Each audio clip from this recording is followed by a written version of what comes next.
ناظرین ایف آئی اے کس طریقے سے سائبر کرائم کاروائی کرتی ہے, آپریشن کیا کرتی ہے, اور اس کے بعد ملزم جو ہے وہ جو پکڑتی ہے ان کے کیا کیا گھناؤنے کارنامے ہوتے ہیں, یہ تو ہم سب کو پتہ ہے. ایسا ایک ملزم ہمارے ساتھ موجود ہے جس کو پکڑا گیا تصویریں اپلوڈ کرنے کے جرم میں, اور اب وہ اس وقت ایف آئی اے کی تحویل میں ہے. کیا نام ہے آپ کا؟ جی شاہد نام ہے. شاہد خان, کرتے کیا تھے آپ, کیا کیا تھا آپ نے؟ جی وہ سوشل میڈیا پہ تصویریں لگائی تھیں. کچھ کس قسم کی تصویریں لگائی تھیں؟ وہ بس وہ ایسے ہی تھیں. ایک لڑکیوں کو بلیک میل کرتے ہیں, ان کو ہراس کرتے ہیں آپ, بولے ہیں؟ جی وہ ایک ایسا ہی تھا معاملہ, وہ ایک سے بات چیت ہوتی تھی تو بس. آپ کو نہیں پتا کہ یہ ہراسمنٹ ہے اور اس قسم کا کام کرنے سے جو ہے وہ غیر قانونی کام ہے اور اس پہ کچھ سزا ہے؟ نہیں, اندازہ نہیں تھا. پہلے تو میوچل انڈرسٹینڈنگ سے سارا کچھ ہو رہا تھا کیونکہ اب آپ کی آواز بھی کانپ رہی ہے, اس وقت تو نہیں کانپی ہوگی, ہاتھ نہیں کانپے ہوں گے آپ کے تصویریں اپلوڈ کرتے ہوئے. اب ایف آئی اے کی تحویل میں آپ آ گئے تو آپ اب ڈر بھی رہے ہیں یا آپ یہ ناٹک کر رہے ہیں, ڈرامہ کر رہے ہیں؟ نہیں, اس طرح ایکچولی سوچا نہیں تھا کبھی کہ ایسا کبھی ہو بھی سکتا ہے. آپ کی ڈریسنگ سے تو نہیں لگتا کہ آپ کو سینس نہ ہو, یا آپ کوالیفائڈ ہیں؟ کیا تعلیم کیا آپ؟ جی ماسٹرز کیا ہوا ہے. ماسٹرز کیا ہوا ہے. تو یونیورسٹی والی لڑکی کی تصویریں ڈالی تھی, کوئی گرل فرینڈ تھی یا بعد میں کوئی فرینڈ بنا کے اس کے بعد بلیک؟ نہیں, وہ یونیورسٹی میں تو یہ ہوتا ہے نارملی کہ فیس ٹو فیس ایک دوسرے سے دیکھ کے ہی ہوتے ہیں, یہ بات کرتے ہیں. لیکن پرابلم یہاں پر آیا تھا کہ سوشل میڈیا پہ جس طرح. کتنے عرصے سے سوشل میڈیا کا مس یوز کر رہے ہو؟ تقریباً 3 سال سے. 3 سال سے؟ اور 3 سال سے آپ یہی سمجھتے رہے کہ آپ جو ہے وہ بچ جائیں گے, تو اب کیسا محسوس ہو رہا ہے؟ سر اندازہ بھی نہیں تھا. اندازہ بھی نہیں تھا؟ تو اپنی فیملی کا کیا بنے گا؟ آپ تو کمانے والے, جاب کرتے ہیں آپ, ماسٹرز کے بعد جاب پہ تھے؟ جی جاب کرتا تھا. گھر والوں کا کیا بنے گا, یہ سوچا آپ نے کبھی؟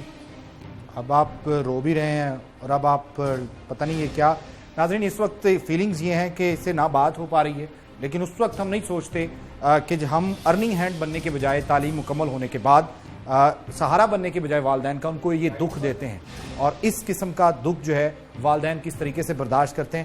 اب اس سے بات نہیں ہو پا رہی ہے. ماسٹرز کے بعد اس نے جاب سٹارٹ کی, تو ہمیں پہلے ہی سوچنا چاہیے کہ جب ہم اس قسم کی تصویریں اور فحش مواد جو ہے وہ اپلوڈ کرتے ہیں یا کسی کو نقصان پہنچانے کی کوشش کرتے ہیں تو اس سے ہمیں بچنا چاہیے اور کنارہ اختیار کرنا چاہیے, اور یہی تربیت ہمیں سکھاتی ہے. کالج کے زمانے میں, اور خصوصاً آج کل تو یونیورسٹیز کے بچے جو ہیں وہ یہ یوز کر رہے ہیں, بلکہ اسکول کے بچے بھی یوز کر رہے ہیں. اگر یونیورسٹی میں, ایک مثال دے رہا ہوں, اگر وہاں پہ فرینڈشپ ہو جاتی کسی لڑکی کے ساتھ اور دونوں کی آپس میں گفتگو ہوتی ہے رضامندی کے ساتھ, اور اس کے بعد اس کے پیرنٹس جو ہیں وہ آپ کو اپلیکیشن دیتے ہیں کہ یہ لڑکا میری لڑکی کو ڈسٹرب کر رہا ہے یا تنگ کر رہا ہے, تو اس پر آپ اس ریکارڈ کو ایگزامائن کرتے ہیں کہ یہ دونوں طرف سے انڈرسٹینڈنگ ہے یا پھر ہراسمنٹ کا کسی اور لیول پہ کیس ہوتا ہے؟ دیکھیں, اس میں انڈرسٹینڈنگ اتنی میٹر نہیں کرتی. ہمارے پاس ایسے بھی معاملات بے تحاشا ہیں کہ جس میں ایکس ہسبینڈ اور وائف, یہ آپ گلگت بلتستان والے ایشو کی بات نہیں کر رہے؟ اس کے علاوہ بھی بہت زیادہ ایکس ہسبینڈ اور وائف, اس میں جو پکچر والنٹیئر ہوتی ہیں, ظاہر ہے کہ رضامندی ہوتی ہے. تصویریں کئی دفعہ خود بھی شیئر کر دیتی ہیں بیویاں, ظاہر ہے کہ ویڈیو رضامندی سے بھی بنتی ہیں زیادہ تر, بلکہ ایون کہ وہ ہسبینڈ وائف نہ بھی ہوں, ہاں تو بن جاتی والنٹیئر ہوتی ہیں.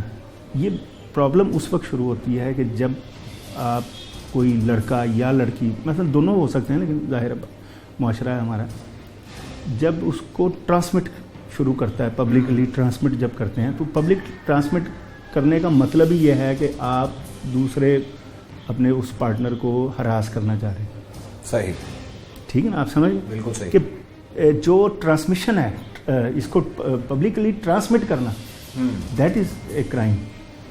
اب وہ یعنی جو سائبر کرائم کے زمرے میں آتا ہے. باقی تو یہ تو اخلاقی, ویسے ہی اخلاقیات تو ہم نہیں پڑھانے, تو لا انفورسمنٹ ایجنسی ہے تو اخلاقیات تو ہم نے نہیں پڑھانی. بالکل ہم نے تو یہ بتانا ہے کہ ہمارا جو قانون ہے وہ کب انووک ہوتا ہے. تو جب ٹرانسمٹ آپ کرتے ہیں پبلکلی تو اس کا مطلب یہ ہوتا ہے. یہاں پہ ایسے بے تحاشا کیسز آ رہے ہیں کہ یہ جو اخلاق باختہ جو ویب سائٹس ہیں, ہاں جی, ان پہ ڈال دی جاتی ہے ویڈیو جو کہ رضامندی سے بنی, جلدی ہو جاتی ہیں, جو کہ رضامندی سے بنی ہوتی ہے, لیکن وہ بعد میں اس کو بلیک میل کرنے کے لیے. ٹھیک ہے, وہ ہراسمنٹ کے اس میں وہ ہراسمنٹ ہے. اچھا, تو اس میں جو خصوصاً اگر بات کی جائے ویب سائٹس کی, تو اس میں اگر ہم دیکھتے ہیں سوشل میڈیا اسٹارٹ میں تو صرف ایک فیس بک کی تھا کہ ایک دوسرے کو جاننا، ایک سوشل میڈیا. اس کے بعد سوشل میڈیا کا اتنا فائدہ اٹھایا گیا کہ بزنس کو اس پر آپ نے منتقل کر دیا ہم نے، اور بزنس کو جب منتقل کیا تو وہاں پر جابز آفر بھی ہونے لگی، وہاں پہ رینٹ ہاؤسز بھی ہونے لگے، وہاں پہ گاڑیاں بھی رینٹ پہ ملنے لگیں فیس بک پہ، اور اس کے بعد آپ خصوصاً کاروبار پہ سیل پوائنٹ وہاں پہ سیل پرچیز ہونے لگی. اب سیل پرچیز کا فیکٹر ایک الگ ہے، اور دوسری جانب اگر ہم دیکھتے ہیں تو پروسٹیٹیوٹس کی، کال گرلز کی وہاں پہ خصوصاً پیجز آئے ہوتے ہیں کہ آپ نے لائک کریں. ڈانس پارٹی اگر آپ نے کروانی ہے تو آپ کے لیے وہ بھی اویلیبل ہے. تو اس حوالے سے کوئی آپ ان پیجز کو بلاک کا سسٹم نہیں ہے یا ان کے خلاف کارروائی کا کوئی نہیں ہے اگر کوئی آپ کو رپورٹ کرے تو؟ جی، اس میں جو ایک سیکشن 37 ہے prevention of electronic crime act کا، وہ اسپیسیفکلی بتاتا ہے کہ removal of in lawful content, اور وہ پی ٹی اے کا بیسیکلی ڈومین ہے. جو انٹرنیٹ ریگولیٹ کرتا ہے ادارہ وہ پی ٹی اے ہے، پاکستان ٹیلی کمیونیکیشن اتھارٹی. ہم اس کے ریگولیٹر نہیں ہیں. ہم پاکستان میں ابھی تک کوئی مانیٹرنگ ایجنسی نہیں ہے، ٹھیک ہے. تو مانیٹرنگ ایجنسی ہونی چاہیے، ہونے کی ضرورت علیحدہ بات ہے، لیکن نہ ہونا ایک اور بات ہے. اس کی ضرورت بہت زیادہ ہے. یہ ایک اب ویکیوم بن چکا ہے. اس میں ایک مانیٹرنگ ایجنسی کی ضرورت ہے. ہم صرف لا انفورسمنٹ ایجنسی، تو ہم بیسیکلی ہمارے ہاں لا انفورسمنٹ ہے وکٹم بیسڈ اور ری ایکٹیو. ہمارے پاس جب کوئی آتی ہے نا ہراسمنٹ آتی ہے، یہ آفر ہے جی، تو یہ پھر اگر جب کوئی وکٹم بنتا ہے تو وہ ہمارے پاس آتا ہے کہ جی میں. ادروائز تو کئی دفعہ ایسا بھی ہوتا ہے کہ آپ دوستوں میں بھی بڑے آپ ان کو ایک دوسرے کو ہراس بھی کر رہے ہوتے ہیں، لیکن اگر وہ میوچل کنسنٹ سے ہو رہا ہے تو وہ اس میں ہم نہیں صحیح، انلیس کہ آپ اپنی جان کو خطرے میں ڈال لیں. یعنی میوچل انڈرسٹینڈنگ اگر ہے اور میوچل کنسنس ہے تو پھر کوئی پرابلم نہیں ہے. پھر کوئی پرابلم نہیں ہے اس قانون کے تحت. ٹھیک ہے، اس قانون یعنی یہ قانون میں ہول ہے. ہاں، یہ کوئی حدود نہیں، لوپ ہول نہیں، مثلا یہ کوئی حدود آرڈیننس نہیں ہے بالکل کہ جو آپ کے پرائیویٹ افیئرس کو وہ کرے. یہ تو صرف پی کا، یعنی جو سائبر پر انٹرنیٹ پر جو جرائم یا ہراسمنٹ ہے یا جو بلیک میلنگ ہے یا اس پہ اگر کوئی. تو آپ نے جو سوال پوچھا تھا وہ تھا کہ ریموو کیا جا سکتا ہے. ہاں جی، ریموو کیا جا سکتا ہے. یہ ہم نے ہمارے ہی سرکل کو یہ اعزاز حاصل ہے کہ ہم نے یہ سجیشن دی تھی پی ٹی اے، اور اب ایک پورٹل بن چکا ہے پی ٹی اے میں، جو کہ جہاں پر آپ اگر خود بھی کوئی شہری خود بھی اس کو رپورٹ کرنا چاہے تو وہ اگر اور وہ انلیگل ہے، اگر وہ کنٹینٹ انلیگل ہے تو اس کو ریموو کیا جا سکتا ہے. اور ہم نے سینکڑوں ویب سائٹس جو اس طرح کی تھیں وہ ہم نے بلاک بھی کروائی ہیں. ٹھیک ہے. اچھا، یہ جو ریلیجیس کنٹروورسی ہے خصوصاً سامنے آتی ہے، مذہبی منافرت جو ہے وہ پھیلائی جاتی ہے، اس قسم کا مواد بھی ہمیں سوشل میڈیا پہ کافی ملتا ہے.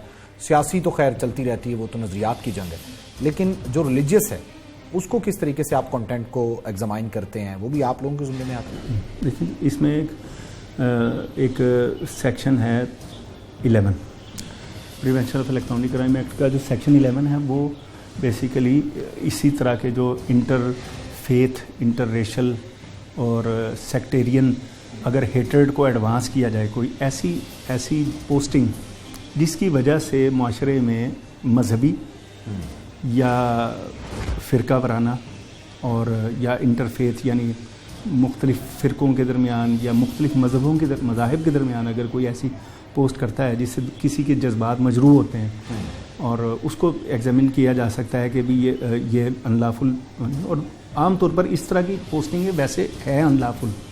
یہ بالکل ایک مثلا ایک اپنے مذہب کی ترویج کرنا اور بات ہے، لیکن اگر آپ کسی کو بھی لیکن اگر آپ کسی کے خلاف بات کرتے ہیں تو وہ آپ یعنی کہ ایک موٹی سی بات سمجھانے کے لیے ہے کہ وہ اس کے زمرے میں آتی ہے، وہ ہیٹ سپیچ کے زمرے میں آتی ہے. آپ اگر اپنی کسی بات سے آپ کسی کے دل آزاری کر رہے ہیں، اس کے عقائد کی دل آزاری کر رہے ہیں، تو وہ ہیٹ سپیچ ہے اور وہ قابل گرفت ہے. بالکل صحیح ہے. اچھا، یہ بتائیے گا کہ ابھی سائبر کرائم کا جو قانون ہے اس کو پوری طرح سے اپلیکیبل بنا لیا گیا ہے یا اس میں کچھ ابھی کمی ہے اور آنے والے وقت میں اس میں امپروومنٹ کی بھی ضرورت ہے؟ جی، یہ جو ابھی جو ریسنٹ ڈیولپمنٹس میں جو مجھے پازیٹیو ڈیولپمنٹس یہ نظر آتی ہیں، ہمارے جو ڈائریکٹر جنرل بشیر میمن صاحب آئے ہیں، اس میں انہوں نے اس کو پرائورٹائز کیا ہے. سائبر کرائم کو یعنی ہم نے یہ دیکھا ہے کہ ہماری بات اب سنی جا رہی ہے، پرائیورٹائز کیا گیا ہے، کیونکہ اس میں ہمارا جو پہلے اس کو پس پشت ڈالا گیا تھا، اس کی وجوہات ہیں، اس کی سالڈ ریزن تو نہیں، لیکن میں اس کی ایک پوری ایک ٹریل ہے کہ لا لیٹ پاس ہوا، 6 سال تک ہم بغیر کسی ریلیونٹ لا کے تھے، وہ 2016 کے اگست میں یہ لا پاس ہوا ہے۔ اس کے اندر اب بہت کچھ ہونا باقی ہے۔ اس کے اندر جو میوچل لیگل اسسٹنس ٹریٹی ہمارے جو سب سے وقت کی بہت اہم ضرورت ہے، یعنی جو بیرون ممالک سے جو ہم نے معاہدے کرنے ہیں ایکسچینج آف انفارمیشن کے، اس کو ہم ایم لیٹ کہتے ہیں اپنی زبان میں، وہ ہونا ضروری ہے۔ دوسرا اس میں ایک سرٹ کا ایک کانسیپٹ ہے، قانون میں ہے، کمپیوٹر ایمرجنسی رسپانس ٹیم، کہ جب یہ ایک جو ایمرجنسی کی صورتحال ہوتی ہے، جی جو کمپیوٹر ایمرجنسی کی یعنی انٹرنیٹ ایمرجنسی کی صورتحال، وہ اس کے لیے سرٹ ایک کانسیپٹ ہے، اس میں وہ ٹیم بننی ہے۔ بالکل صحیح۔ اسی طرح جو اس قانون میں لیگل جو جوڈیشل ٹریننگ کا بھی ایک ذکر ہے، عدلیہ کو، عدالتوں کو اور ان کے سپورٹ سٹاف، یعنی جو ان کے لیے ٹریننگ ہونی چاہیے، کیونکہ ظاہر ہے کہ یہ ایک نئی چیز ہے۔ بالکل صحیح۔ لیکن یہ اتنی اہم چیز ہے کہ اور اتنی تیزی سے بڑھتا ہوا یہ رجحان ہے کہ یہ ٹیکنالوجی اتنی تیزی، پیس آف چینج جو ہے اتنا تیز تو ہے الیکشن فیس بک پہ ہو رہے ہیں سر، کہ اس سے ہمارا جو سسٹم ہے یا ہمارا جو بیوروکریٹک سسٹم ہے، وہ اس سے محسوس میں یہ کرتا ہوں میں کہ وہ پیس اس سے نہیں کر پا رہا ہے۔ اس کا جو پیس آف چینج ہے ٹیکنالوجی کا، وہ اتنا زیادہ ہے کہ ہمارے ہمارے ایج اولڈ جو سسٹمز ہیں، کہ ابھی وہ ایک پروجیکٹ بنے گا، پھر اس کو with the process of time اس میں چینجنگ آئے گی۔ اچھا سر، آخری سوال ہے آپ سے، اگر میں کسی ان نون فیمیل کو ریکویسٹ سینڈ کرتا ہوں تو یہ کیا ہراسمنٹ میں آتا ہے سر؟ شرمین عبید صاحب تو کہتی ہیں بڑا پرسنل ہے۔ وہ شرمین عبید صاحب کا میں نے آج ہی بیسیکلی وہ ذکر سنا ہے کسی سے کہ وہ اس طرح ہراسمنٹ کا ایک ریلیٹو ٹرم ہے۔ آپ کے لیے کچھ ایسی کوئی چیز ہراسمنٹ ہو سکتی ہے جو میں اس کو عام طور پر نہ سمجھتا ہوں، لیکن قانون کے حوالے سے نہیں ہے۔ ہاں جی، قانون کے حوالے سے تو ایسی بات نہیں ہے، انلیس کہ کچھ وہ ایک خاص اس کے پیرامیٹرز ہیں اگر اس کو کوگنیزیبل ہونے میں۔ صحیح۔ ہاں، اگر صرف بات ریکویسٹ سینڈ کرنے کی ہے تو وہ تو آپ کے پاس جی، یعنی جب تک آپ کے پاس آپشن ہے کسی چیز کو ٹرن ڈاؤن کرنے کی یا اس کو یو کین یوز اٹ، تو آپ یوز کر سکتے ہیں، تو وہ تو ہمارے قانون کے دائرے میں نہیں آتی۔ ہاں، مورلی ہو سکتا ہے کہ وہ کسی کے لیے ایک ریلیٹو ٹرم ہے، تو اس میں بہت شکریہ سر۔